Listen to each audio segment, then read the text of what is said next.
This handout is dealing with the events that took place before our Constitution that leads to the goals that were written in the preamble. So you should already know what the six principles are, and when you're looking at them, you should be able to explain them. Now we're going to actually put some actual events or things that were going on during the period of time before the Constitution, during the Revolutionary War period of time, also when the Articles of Confederation were in were in effect. So when we're looking at the events where it says to form a more perfect union, I want you to be able to equate the fact that the states had some real disputes over territory.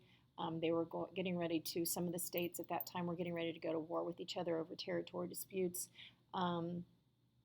None of the states had to follow any of the laws or any of the regulations or rules that were established by the central government because, once again, the states were sovereign under the Articles of Confederation. So what we're wanting to do when we write the Constitution is take some of this power away from the individual states, give a little more to the national government. We're going to ask these states to give up their sovereignty. We want to come together as a union of one as opposed to a very, very loose friendship of independent countries. So once again, states were getting ready to go over war over trade disputes, over territory disputes, and it was just an absolute mess. Establish justice. One of the weaknesses of the Articles of Confederation is there was no executive and there was no judicial branch. And so we need a judicial branch, some legal entity that is going to be able to have these trials and to make sure that the laws are being applied equally to everyone. We don't want arbitrary laws and punishments that don't apply to the same people. If you're going to apply rules and laws, you should apply them to everyone, and if they break those rules and those laws, then we need to apply the punishment. Another thing that wasn't necessarily being followed excuse me, was the idea of, yes, we have majority rule, but we also have to keep in mind that the minority has rights, and we should not take away the rights of the minority just because the majority thinks something is good. The majority is not always right, so we want to make sure that we're treating everyone fairly. Everyone is being treated fairly in the court system.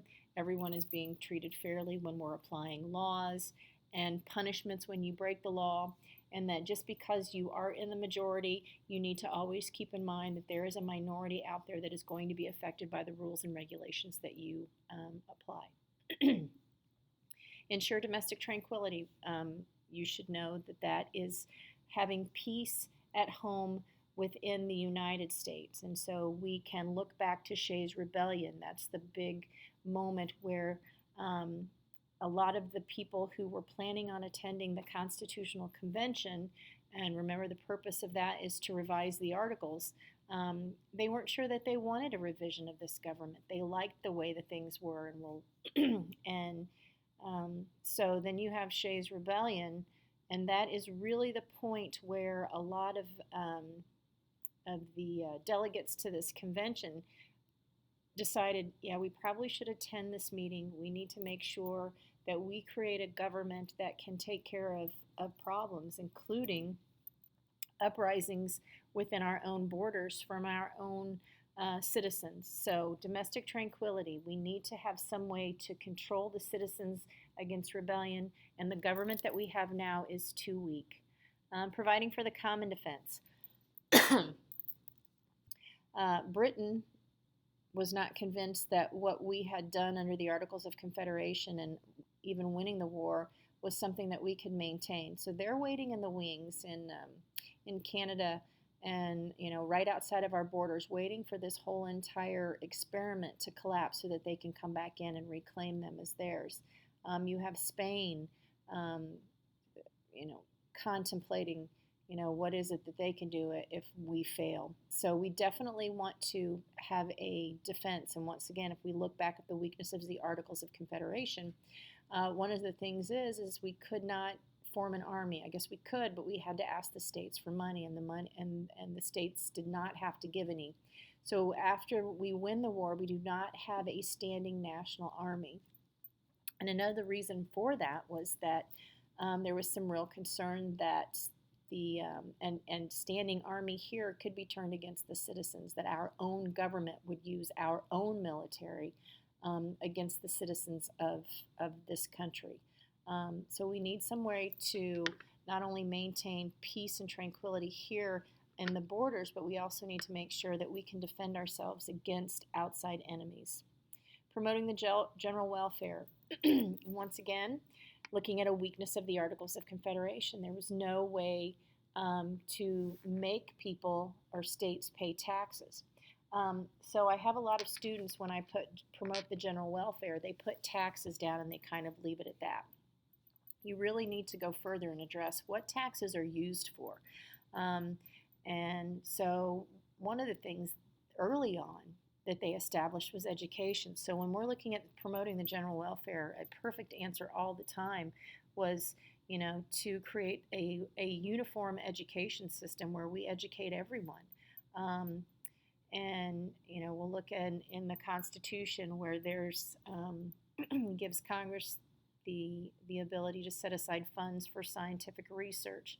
And so we've created all of these safety nets, unemployment, Social Security, Medicare, Medicaid, food stamps, all kinds of different safety nets that we have created and put aside money for the benefit of all of our people. So make sure that you understand we're not talking about taxes specifically being promoting the general welfare, but what it is that they do with those taxes and all of the programs that our government has established.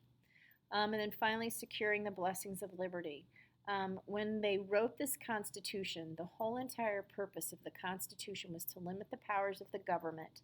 We had just fought a revolution, and if we actually look back to Shays' Rebellion, and the government, if you couldn't pay your taxes, were taking the people's property.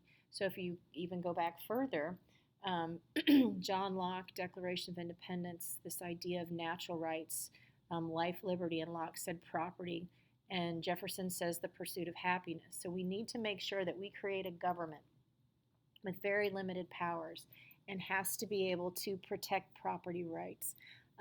Another interesting thing that's specifically written out in the Constitution, there's no religious tests.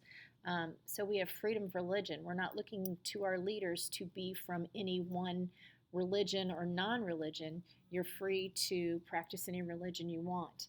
And that is specifically written out in the Constitution.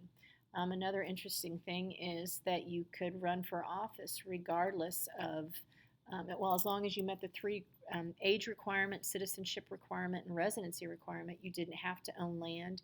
It doesn't say you have to be a man or a woman. It doesn't say what race you have to be.